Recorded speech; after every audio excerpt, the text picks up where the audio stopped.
Todo mundo conhece as histórias do mar, mas quase ninguém para pensar onde tudo começou. Aqui no Caçador de Mistérios eu não fico só contando lendas. Eu volto ao início, ao momento em que o ser humano decidiu atravessar o desconhecido, para que você possa entender por que o oceano nunca foi apenas água. Antes de monstros, antes de mapas, antes de rotas traçadas com segurança, houve um momento em que o ser humano não pertencia ao mar.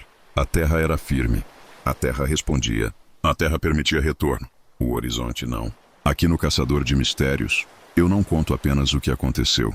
Eu tento entender o momento exato em que alguém decidiu atravessar, porque a primeira civilização a ir para o mar não buscava aventura.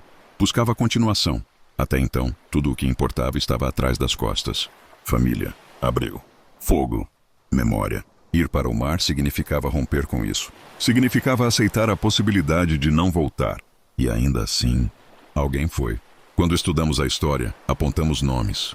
Os sumérios navegando rios e costas, testando limites. Os fenícios abrindo caminhos pelo Mediterrâneo. Mas nomes não explicam decisões. O que raramente se discute é o estado mental dessas pessoas. Eles não tinham mapas confiáveis. Não tinham bússolas. Não tinham garantia de que a água terminava em terra. Para eles, o mar não era um espaço vazio. Era um lugar ativo, algo que se movia por vontade própria. Algo que aceitava ou rejeitava. E talvez por isso as primeiras histórias marítimas sejam sempre religiosas. Não por ignorância, mas por respeito. Quando você não entende algo, você tenta negociar. Rituais antes da partida, oferendas, silêncios coletivos. Não era superstição, era preparação psicológica. Porque entrar no mar pela primeira vez não era explorar, era se comprometer. Até aquele momento o oceano não era caminho, era fronteira. E fronteiras existem para dizer, não avance. O primeiro homem a perder a costa de vista não pensou em comércio, não pensou em império, não pensou em história. Ele pensou no agora, no som da água batendo contra algo frágil demais, no vento mudando sem aviso, no fato simples de que se algo desse errado, ninguém viria. Esse é o detalhe que muda tudo. Não havia resgate, não havia retorno rápido, não havia correção de rota.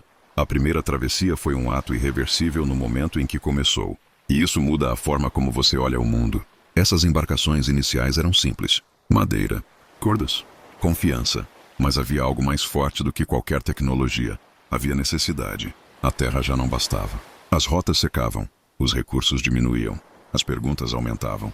O mar virou a última pergunta possível. E aqui está algo que sempre me incomodou. Nós gostamos de contar essa história como progresso, mas ela começa como desespero controlado.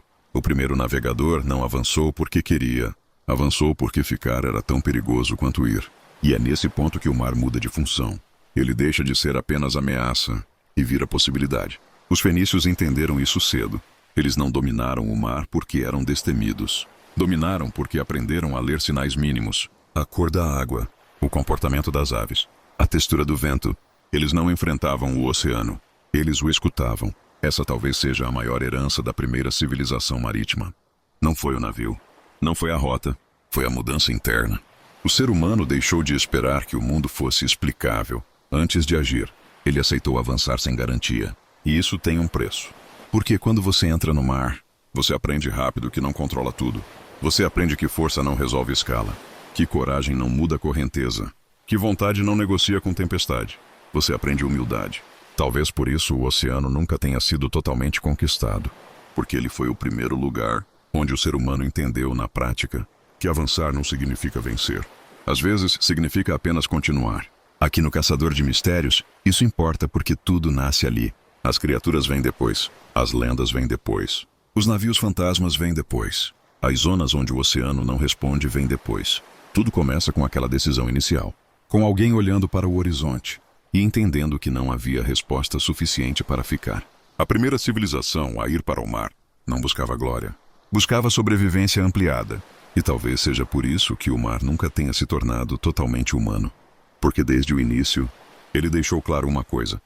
Você pode entrar, mas não pode exigir explicações. Se você quiser continuar essa jornada e entender como o mar moldou nossos medos, nossas crenças e tudo aquilo que ainda não sabemos explicar, existem outras histórias esperando por você no site do Caçador de Mistérios, caçadordemistérios.com. Algumas respostas não estão nos livros. Elas estão nas travessias que quase ninguém teve coragem de fazer.